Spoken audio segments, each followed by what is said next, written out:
चर्चा होगी। तो हिंदू का आपको आर्टिकल दिख रहा है, place of worship act does not apply to Gyanvapi से वीएचपी, और इंडियन एक्सप्रेस का है what is the place of worship act and what are its provision. तो हमें इस पर चर्चा करनी है, हमें इस पर बात करनी है।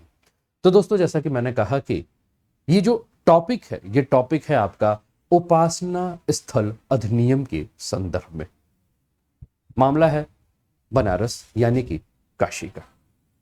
काशी आप जानते ही हैं दोस्तों, काशी में भगवान विश्वनाथ का मंदिर है और 12 ज्योतिर्लिंग में से एक ज्योतिर्लिंग जो है वो काशी विश्वनाथ।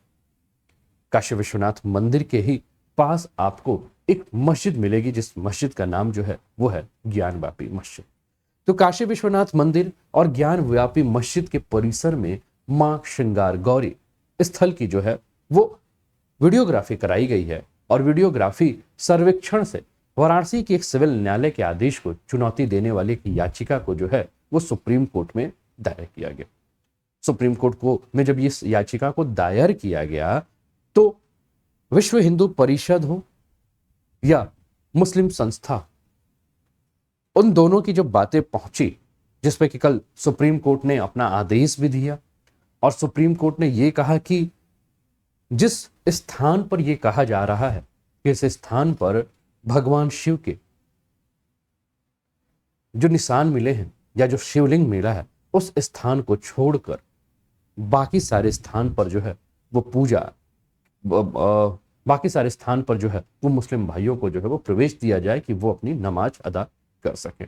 इसके पहले अगर हम बात करें दोस्तों, तो जो सिविल न्यायालय था बनारस का, उसने क्या कहा था, उसने भीड़ पर रोक लगाने की बात की थी, और उन्होंने कहा था कि मस्जिद में मात्र 20 लोगों को जो है वो जाने का परमिशन है, मात्र 20 लोग ही जाकर जो है वो क्या कर सकते हैं, नमाज पढ़ सकते हैं। लेकिन सुप्रीम कोर्ट ने जो है इस बात को जो है खारिज किया और कहा कि नहीं, संख्या के ऊपर किसी भी प्रकार का कोई भी पाबंदी नहीं है।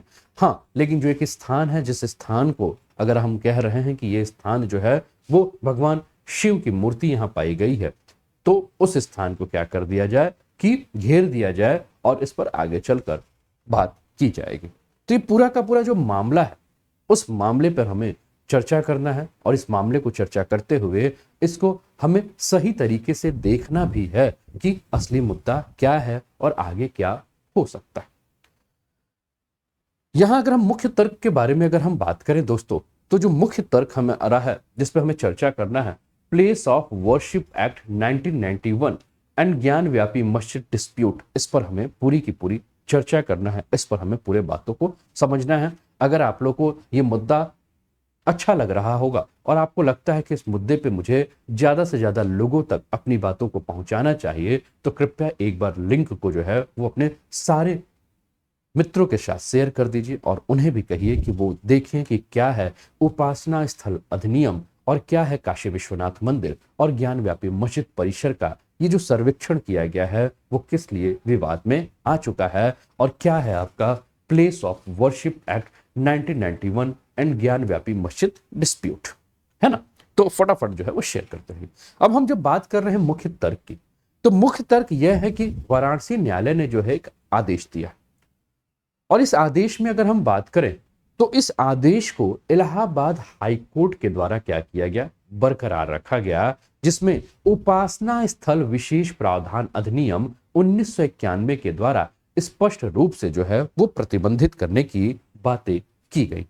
अब ये उपासना स्थल अधिनियम है क्या, यानी कि प्लेस ऑफ वर्शिप एक्ट 1991 है क्या, ठीक है ना। तो 1991 से पहले हम क्या करते हैं, 1991 से पहले हम 15 अगस्त 1947 यानी कि जब भारत आजाद हुआ था, तो उस समय के उपासना स्थल अधिनियम के बारे में हम बात करते हैं।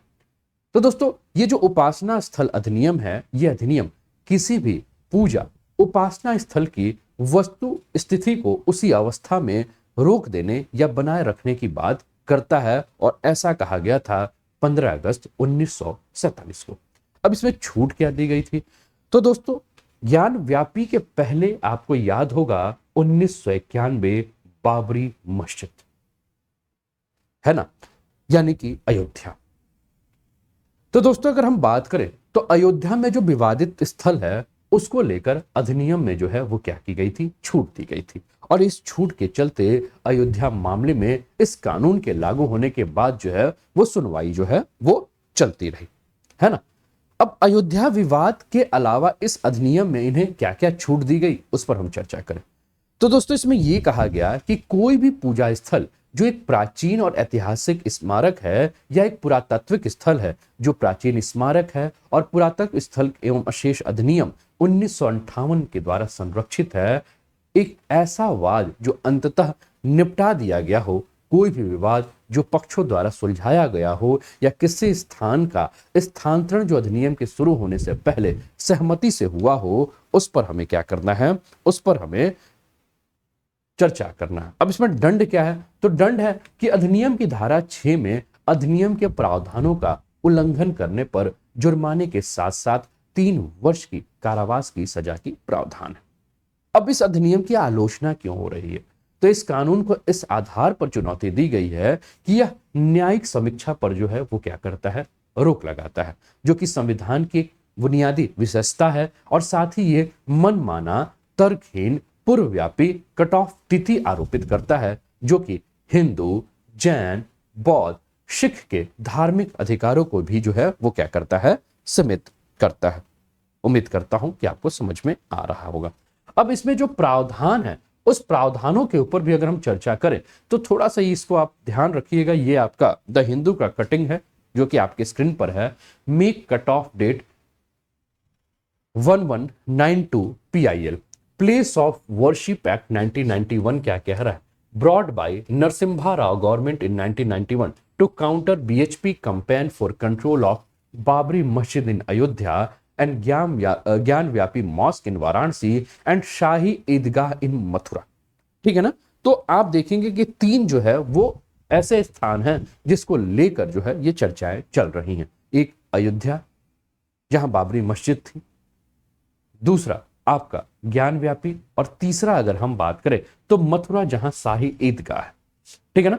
The law froze demonetization characters of all places of worship bearing Babri as it's existed on August 15, 1947. Law arbitrary, irrational है। PIL से center created arbitrary and irrational retrospective cut of date of August 15, 1947 argues that Islamic rule was established when Muhammad Ghori defeated Prithviraj Chauhan. Therefore, if any cutoff date was to be fixed, it should be 1192, as after that thousands of the temple and shrines were damaged and converted to mosque.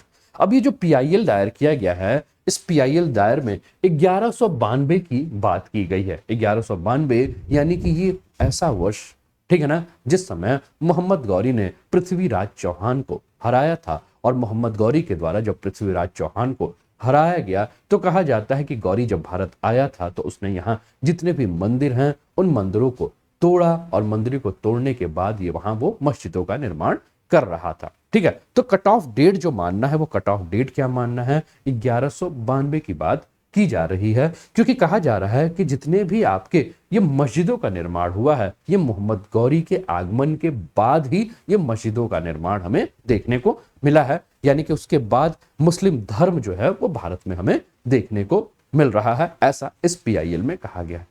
एक और PIL जो है वो भी डाला गया है, similar PILs filed by an association of priest also pending with the court. तो कुछ पुजारियों का भी जो PIL है वो भी आपके कोर्ट में जो है वो रखा गया है और अभी जो है ये पेंडिंग है। ठीक है ना। तो इस पर हमें बात करना है कि प्लेस ऑफ वर्शिप एक्ट 1991 पर हम फिर से अपने टॉपिक पर वापस आते हैं और इसको समझने का प्रयास करते हैं। तो ये जो प्रावधान है, इस प्रावधान की धारा 3 में अगर हम बात करें तो इस अधिनियम की धारा 3 जो है वो उपासना स्थलों के परिवर्तन पर रोक लगाने का जो है वो क्या करता है, प्रावधान करता है। अब इसका अर्थ क्या होता है कि उपासना स्थलों पे परिवर्तन पे रोक लगा दिया गया। अब इसके अर्थ के बारे में अगर हम बात करें तो अर्थ ये है कि कोई भी व्यक्ति किसी भी धार्मिक संप्रदाय या उसके किसी वर्ग के पूजा स्थल को उसी धार्मिक संप्रदाय के किसी भिन्न वर्ग या किसी भिन्न धार्मिक संप्रदाय या उसके किसी वर्ग में के पूजा स्थल में परिवर्तित नहीं करेगा। बात को मेरे समझ रहे हैं क्या कहा गया है कि किसी भी व्यक्ति के धार्मिक संप्रदाय या उसके किसी वर्ग के पूजा स्थल, ठीक है ना, किसी भी व्यक्ति के धार्मिक संप्रदाय का मतलब है अगर मान लीजिए हिंदू है तो हिंदू का पूजा स्थल मंदिर, मुस्लिम है तो उसका इबादत करने का स्थल मस्जिद। तो ये कहा गया है कि कोई भी क्या करेगा, परिवर्तन नहीं करेगा। बात समझ रहे हैं? ये प्रावधान धारा 3 में। अब धारा 4 में क्या कहा गया है? तो धारा 4 में यह कहा गया है कि इसमें यह घोषणा किया गया है कि 15 अगस्त 1947 तक जो पूजा स्थल जिस प्रकार से अस्तित्व में है वो वैसे ही बनी रहेगी। मेरी बातें आप सभी को जो है वो समझ में आ रहा होगा, ठीक है ना, कि जो पूजा स्थल जिस स्थिति में है 15 अगस्त 1947 तक आगे वो उसी स्थिति में बनी रहेगी। वो भी आपका किस में कहा गया है? ये बात आपकी जो कही गई है, ये बात आपकी कही गई है ये जो आपका अधिनियम है, इस अधिनियम के यानी कि प्लेस ऑफ वर्शिप में जो है वो ये बात जो है, उपासना स्थल अधिनियम जो है उसमें ये बात जो है वो कही गई है, ठीक है ना।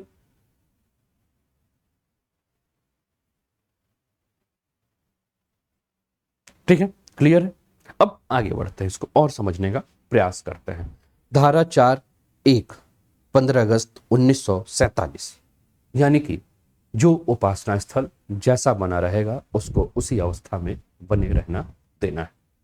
धारा 4(2) क्या कहा गया है? धारा 4(2) में, धारा 4(2) में यह कहा गया है कि 15 अगस्त 1947 15 अगस्त 1947 को मौजूद किसी भी पूजा स्थल की धार्मिक प्रकृति में परिवर्तन के संबंध में किसी भी न्यायालय के समक्ष लंबित कोई भी मुकदमा या कानूनी कार्यवाही समाप्त हो जाएगी और कोई नया मुकदमा या कानूनी कार्यवाही शुरू नहीं की जाएगी। बात समझ गए? बहुत ध्यान से एक एक चीजों को जब समझोगे तो आपको बहुत कुछ समझ में आएगा। क्या कहा गया है? 15 अगस्त 1947 को मौजूद किसी भी पूजा स्थल की धार्मिक प्रकृति के परिवर्तन के संबंध में यह बात की गई है कि किसी भी न्यायालय के समक्ष लंबित कोई भी मुकदमा या कानूनी कार्यवाही समाप्त हो जाएगी और कोई नया मुकदमा या कानूनी कार्यवाही शुरू नहीं की जाएगी। अब इस उपखंड में एक प्रावधान है और इस प्रावधान में कहा गया है कि उन मुकदमों, अपीलों और कानूनी कार्यवाही से जो है इसको बचाया जाएगा जो कि अधिनियम के प्रारंभ होने की तिथि पर लंबित है ना। यानी कि अगर हम बात करें कि मान लीजिए कि कोई कानूनी आपका कार्यवाही चल रहा है और वो कट ऑफ तिथि के बाद पूजा स्थल की धार्मिक प्रकृति के रूपांतरण से संबंधित है तो उसको बातें जो है वो की जाएगी। अब इसके अलावा इसमें एक और धारा है जिस धारा को हम धारा 5 के नाम से जानते हैं। अभी धारा 5 क्या कहता है इसके अंतर्गत? तो धारा 5 जो है वो ये कहता है कि जैसे कि अगर हम राम जन्मभूमि या बाबरी मस्जिद के मामले में अगर हम बात करें, ठीक है ना, तो ये कहा गया है इसके अंतर्गत कि राम जन्मभूमि और बाबरी मस्जिद के मामले में इससे संबंधित कोई भी मुकदमा या अपील या कार्यवाही पर यह जो है अधिनियम लागू नहीं होगा, ठीक है ना। ये बातें की गई। अब जब अयोध्या का मामला आया था और अयोध्या के मामले में जब सुप्रीम कोर्ट ने अपने राय दी थी तो क्या राय दी थी? तो संविधान पीठ ने 2019 के अयोध्या फैसले में कानून का हवाला दिया और कहा कि यह संविधान के धर्मनिरपेक्ष मूल्यों को प्रकट करता है और कार्यवाही पर प्रतिबंधित करता है। इसलिए कानून भारतीय राजनीति की धर्मनिरपेक्ष विशेषता की रक्षा हेतु बनाया गया है, विधायी साधन है जो संविधान की बुनियादी विशेषताओं में से एक है। उम्मीद कर रहा हूं कि आप लोग इसको समझ रहे होंगे, है ना।